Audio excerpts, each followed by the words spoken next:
shots were fired. I am your prisoner tonight. Help me make it out fine. My wrists are tied up, baby. Please help me make it out. Help me out tonight. More and more I get to know you're digging my own grave, but I don't feel it yet.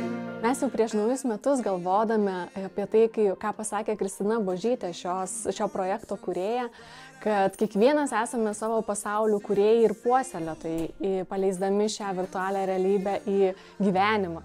Ir mes patys kaip kolektyvas, kaip distributoriai šio įgyvendintojai projekto galvom, o ką mes galėtume padaryti tokio, kad galėtumėm sakyti, jog kuriam savo pasaulius. Tai vat ir vis ieškom tokių žiburėlių, tokių socialinių iniciatyvų ir projektų, kur mes galėtumėm atvykti tiesiog iš idėjos, gražiai parodyti visiems, pasidalinti, patiems įgerti tą emociją ir matyti žmonių laimingus veidus.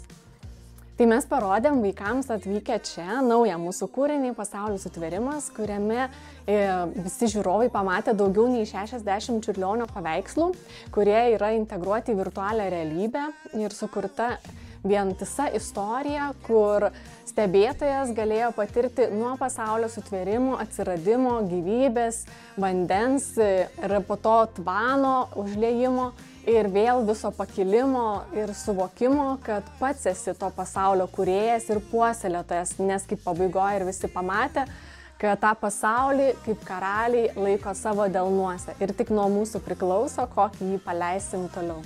Tai buvo labai smagu, mes kažkaip labai, aš pati bent jau esu įpratusi matyti suaugusius žmonės ir jų tokius santūrius veidus, santūrias emocijas, gilius atsiliepimus.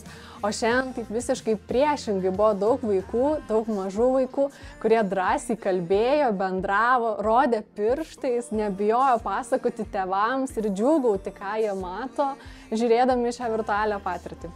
Man tai toks pirmas išvykimas, bet mūsų projektas skaičiuoja 5 metus ir per visą šį laikotarpį mes buvom ir kalėjime, rodėm kaliniams angelų takus, važiavom, čia taip pat buvom prieš metus, rodėm kitiems vaikams angelų takus ir šiemet atvykom su nauja patirtimi.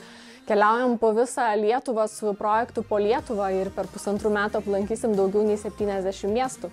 Turim savo nuostabes lokacijas pastoves Vilniuje, Kaune, Klaipėdoje. Šiuo metu esam Šiauliuose iki lapkričio 9 dienos ir Druskininkuose bei keliaujam po visą Lietuvą. Tai kviečiam užsukti Angelų takais LT ir susirasti savo miestą. Aš tai visų pirma palinkėčiau drąsos išdrįsti kreiptis į jūs pačius, net ir neturint konkrečios idėjos.